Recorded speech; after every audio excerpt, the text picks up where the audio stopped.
Okay, so you've joined us today for a deep dive, and we're going to be looking at some pretty unique material. Yeah. Chapter 3 of the Book of the Law, Liber AL vel Legis.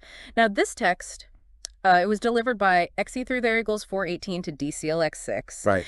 and it's noted as a publication in class. So right off the bat, you can tell this is going to be pretty intense. Yeah. We're looking at excerpts specifically from holyday22.pdf. Right.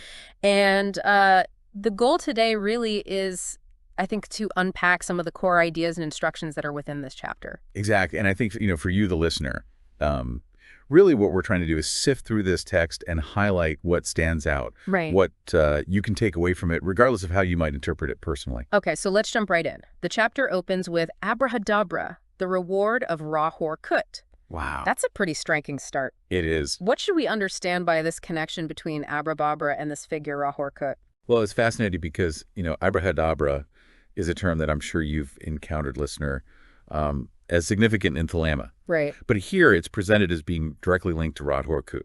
Okay. It's not just a standalone magical word. It's framed as a consequence or a result associated with the power and authority of this specific speaker. So for you, listener, the initial takeaway here is that abracadabra isn't just abstract. Right. It's tied to this active force that's being represented by Rahor Kut.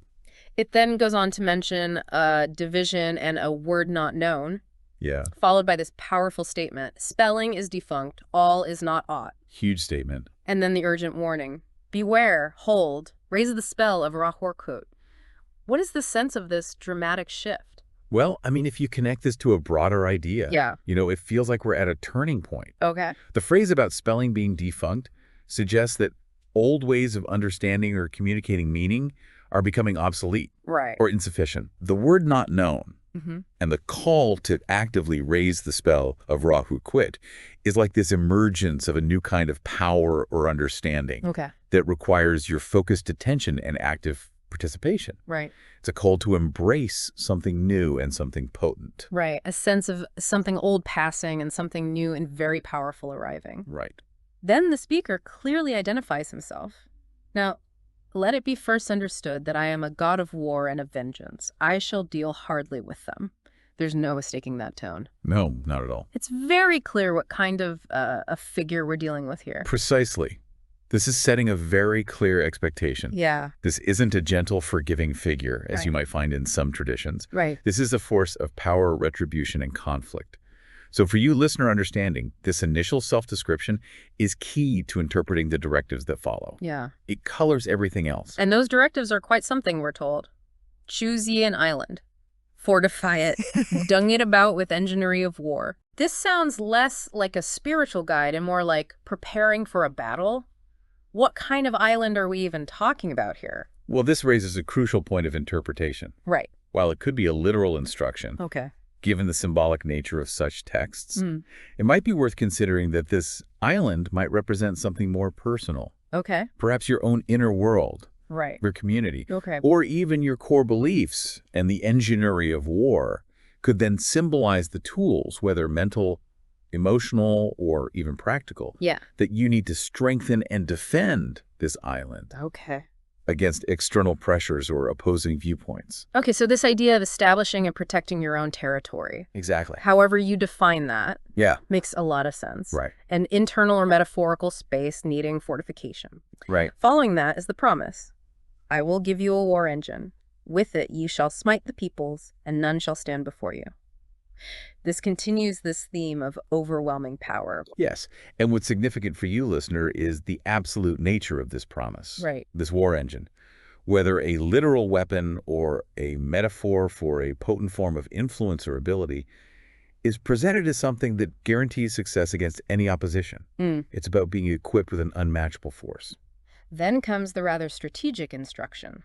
Lurk, withdraw, upon them, which is declared to be the law of the battle of conquest. It's a very specific, almost tactical approach. Exactly. This isn't just about aggression. It's about strategic engagement. Okay. Knowing when to be present, when to step back, and when to strike decisively. Right. So for you, this could be a valuable perspective to consider in any area of life where you face challenges or are pursuing goals. It's not always about direct confrontation, but about timing and strategic maneuvering. Okay, that makes a lot of sense. Then the text focuses on the steel of revealing itself. We're told to acquire it, place it in a secret temple, which is already a right disposed, and that it will be the Qibla forever. We also hear about its miraculous color being enclosed in locked glass as proof, and the firm statement that this is the only proof with any argument forbidden. Wow. This puts a lot of emphasis on this object, the sterile. It does the focus on a physical object, the sterile, Right. as the central point of devotion. And the sole source of validation is quite unique. Yeah. The miraculous attributes and the prohibition against questioning its significance underscore its absolute authority within this framework. Okay. And the term Qibla refers to the direction of prayer in Islam, Right. suggesting that this stele becomes the central orienting point for worship and belief. Right. So for you, listener, this highlights the importance of a tangible focal point within this system. Okay, so this object is very, very important.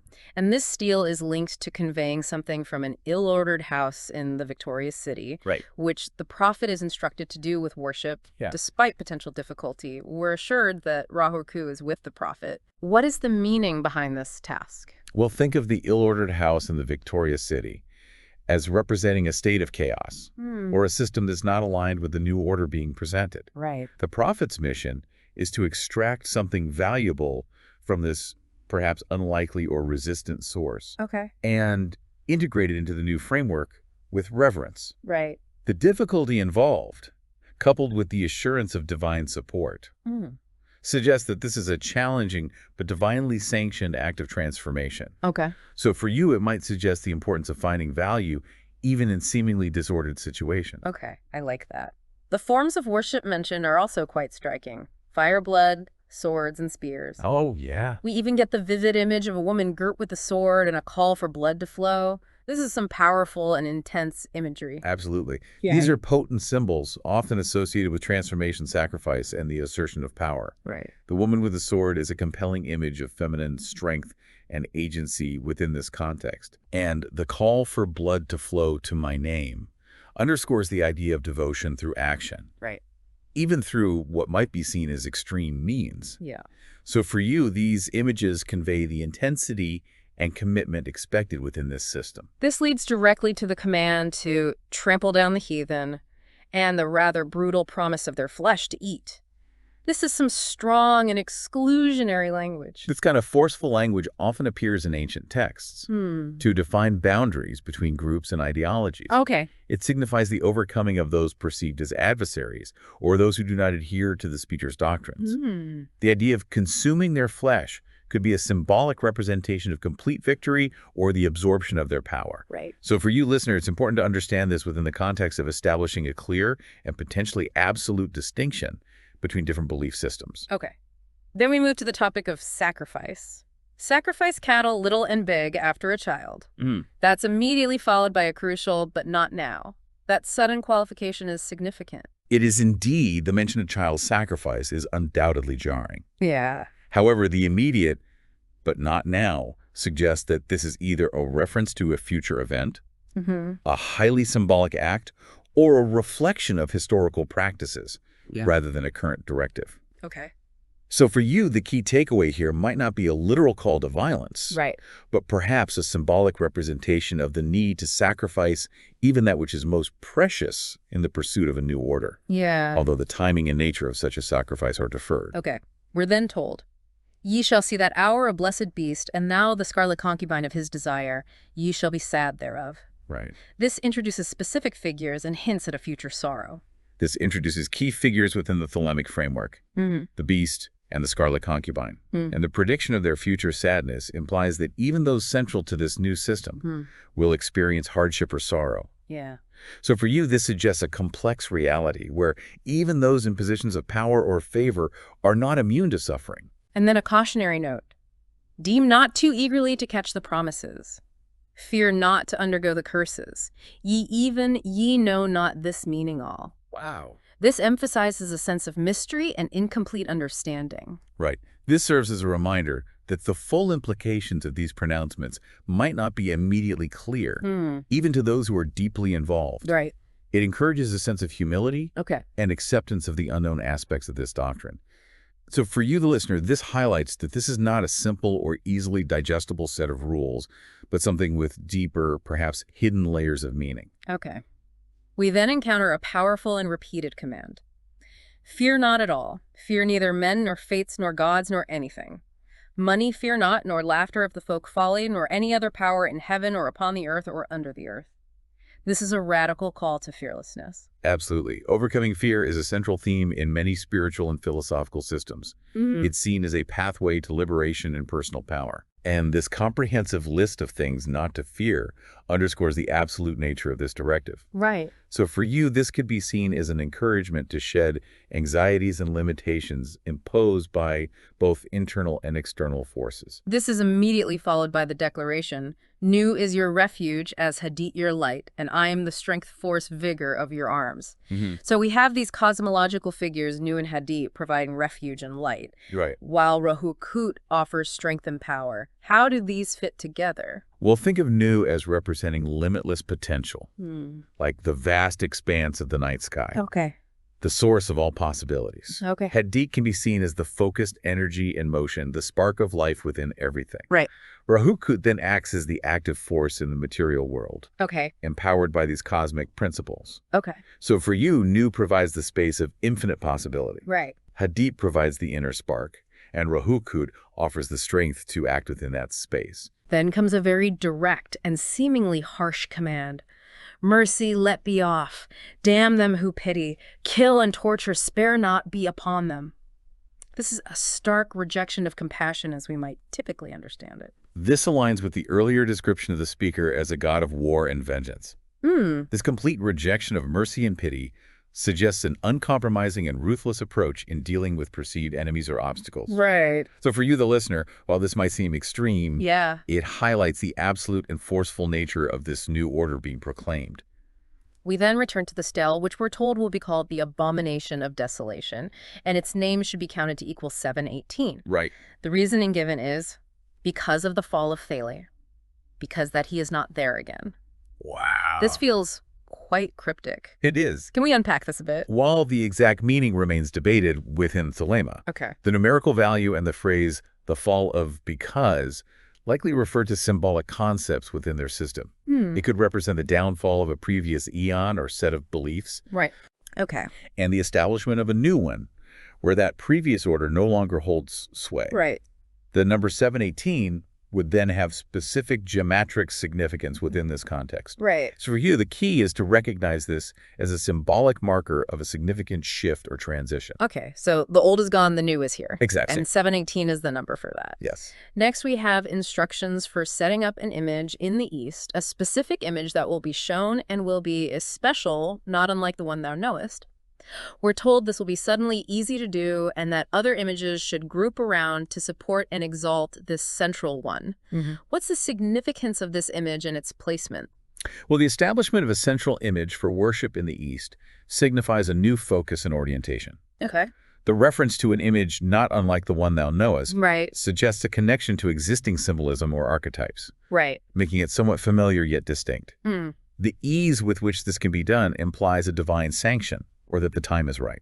And the surrounding images and their different levels of worship, visible for the central image, secret for the beast, his bride, and the winners, the ordeal X, Right. suggest a hierarchical structure of devotion and perhaps different levels of spiritual attainment within this system. Right. So different levels of initiation. Exactly. So for you, this emphasizes the importance of a central symbol. Yes. And the recognition of different roles or levels within this framework. Exactly. We then get a detailed recipe for perfume involving meal honey, red wine, abramelin oil, olive oil, and rich, fresh blood. Yeah. That's quite a unique combination of ingredients. What might be the purpose of such a concoction? Well, the ingredients listed are a blend of everyday items and those with symbolic or ritualistic significance. Right. Blood in particular has a long history of representing life force and sacrifice. Right.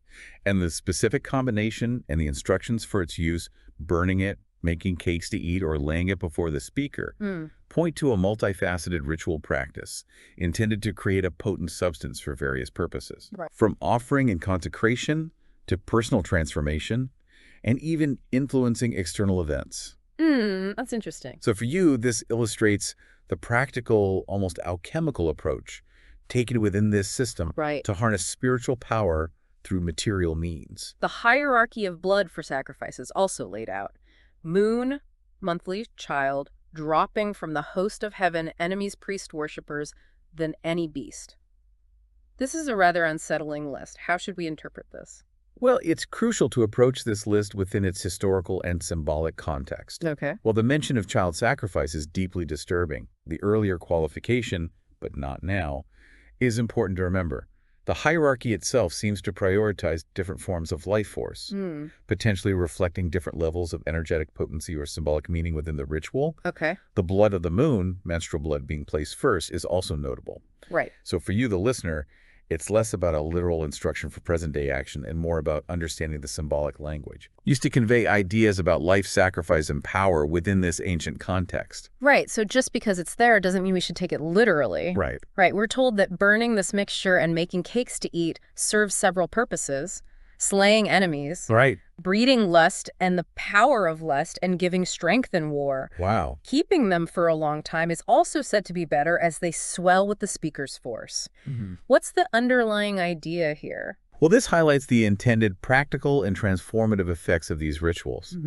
The concept of imbuing physical objects, the cakes, with spiritual power that can then be ingested for specific outcomes. Yeah. Such as overcoming adversaries, enhancing desire, or gaining strength, Right. is a common thread in various magical and religious traditions. And the idea that they become more potent over time reinforces the belief in the ongoing influence and power of the speaker. Yeah. So for you, this illustrates the belief in the direct application of ritual practice to achieve tangible results. Okay.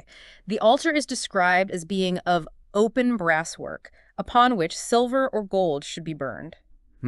This seems like a specific detail for ritual practice. It does. Is there any significance to the materials mentioned? Yes, the materials specified, brass, silver, and gold, often carry symbolic weight in esoteric traditions. Okay. Brass can represent a connection between the spiritual and material realms, while silver and gold are often associated with lunar and solar energies, respectively, Right. or higher spiritual states.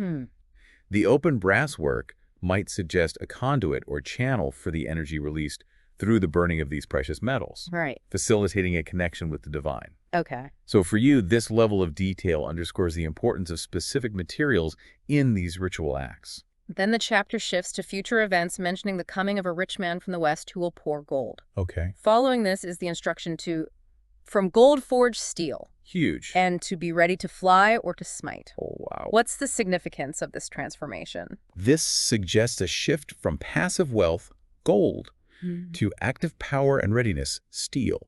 Okay. The call to be prepared to fly or to smite reinforces the recurring themes of both spiritual ascent and forceful action in the material world. Right. So for you, this could symbolize the need to transform your resources and potential into tangible action and preparedness for whatever comes. Okay.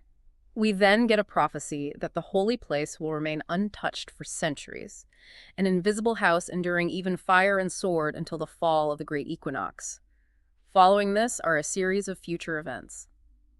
The arising of Frumakis, the double-wanded one assuming the throne, another prophet, another woman awakening lust and worship of the snake. A mingling of God and beast, another sacrifice, and another king, after which blessing will no longer be poured to the hawk-headed mystical lord. This is quite a sweep of future history being laid out. It is. What's the overarching idea here? This section outlines a cyclical or eonic view of history, Okay. where different figures and events mark significant transitions in spiritual and worldly power. The fall of the great equinox appears to be a pivotal point, ushering in a series of changes. Okay. The eventual cessation of blessings to the hawk-headed mystical lord suggests a further shift or the end of a particular era within this cosmic timeline. Right. So for you, the listener, this provides a sense of a grand unfolding plan or cycle of change. We then get a rather cryptic statement. The half of the word of Hiru Raha comed Horpakrat and Rahukut. How should we understand this duality? Well, this highlights the dual nature of Hiru Raha, Right. who is presented as the speaker throughout much of the Book of the Law.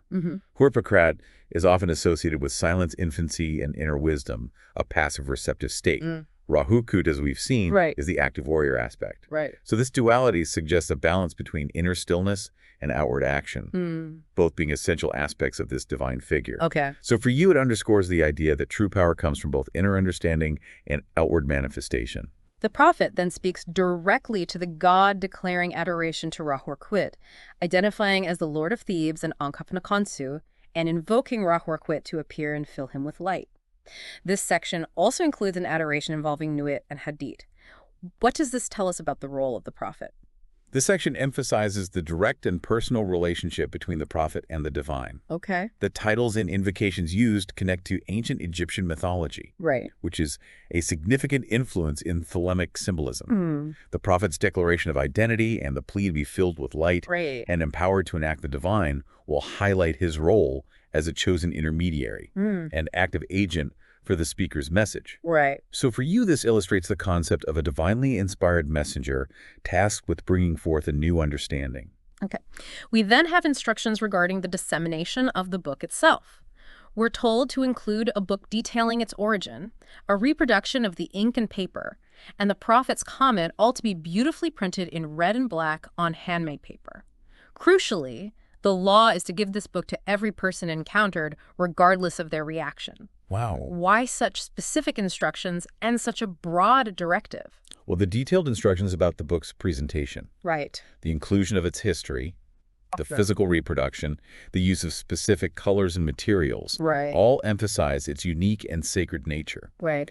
And the directive to give it to everyone without concern for their acceptance or rejection suggests that the act of dissemination itself is significant. Right. It's about planting the seed of this new law Right. as widely as possible. Right. So for you, this highlights the importance of actively sharing this message regardless of the immediate outcome. The work of the comment, the explanation in the book is described as easy and swift due to Hadit burning in the prophet's heart. This reinforces the idea of divine inspiration guiding the interpretation. Exactly. The image of Hadit, the inner spark of life and divine energy burning within the prophet, symbolizes the direct source of his understanding and ability to interpret the text accurately and efficiently. Right. It's not just any interpretation, but the correct one. Precise. There's also an instruction to establish a clerk house at the Kaaba for all business to be done well. Right.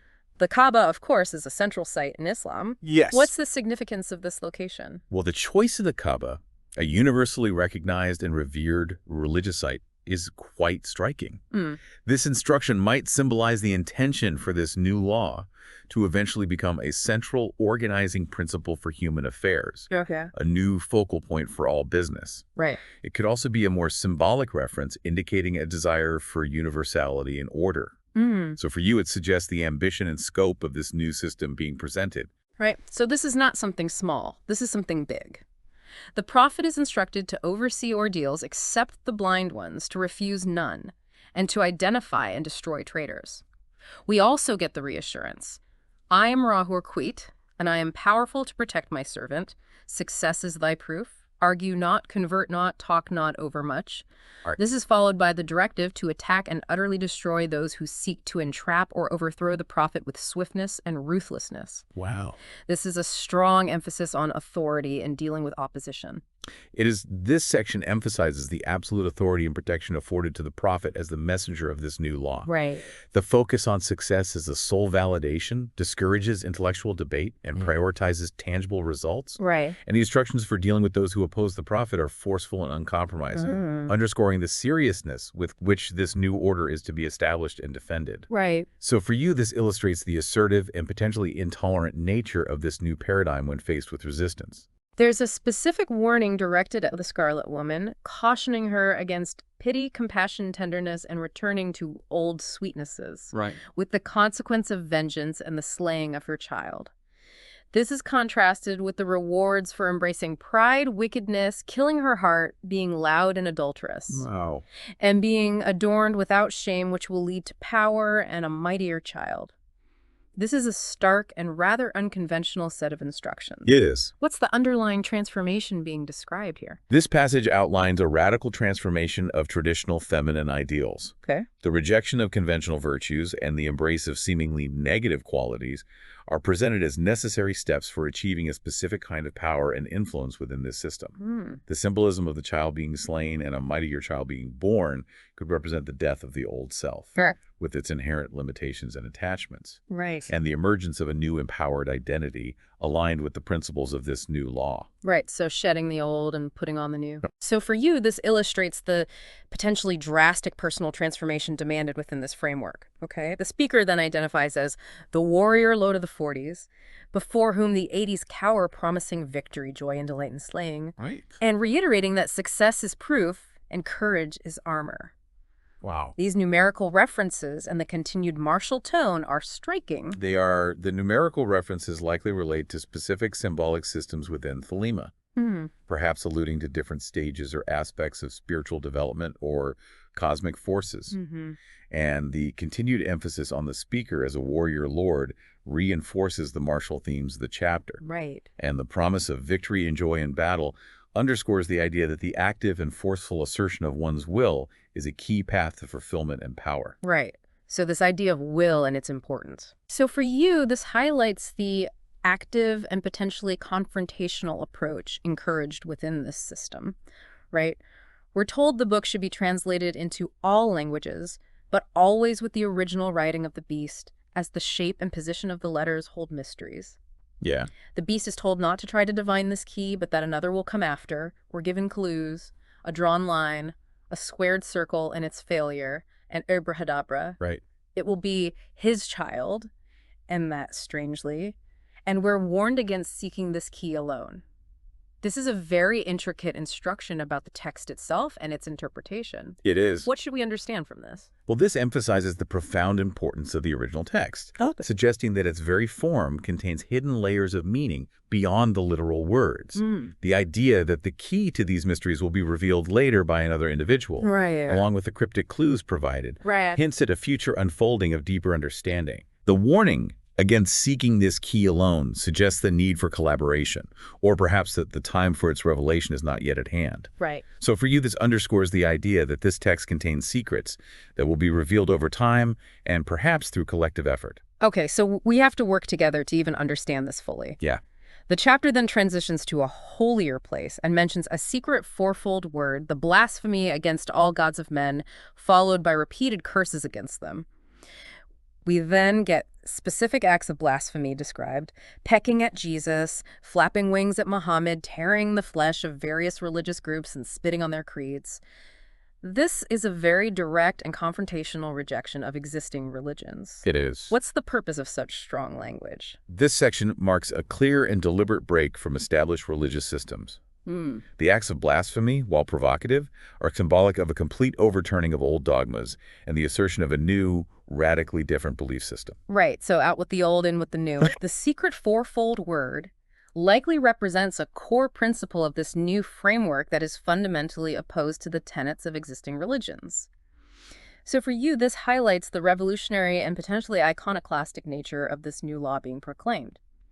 This continues with the command to tear Mary and Violet upon wheels and to despise all chaste women for beauty's sake and love's. Right.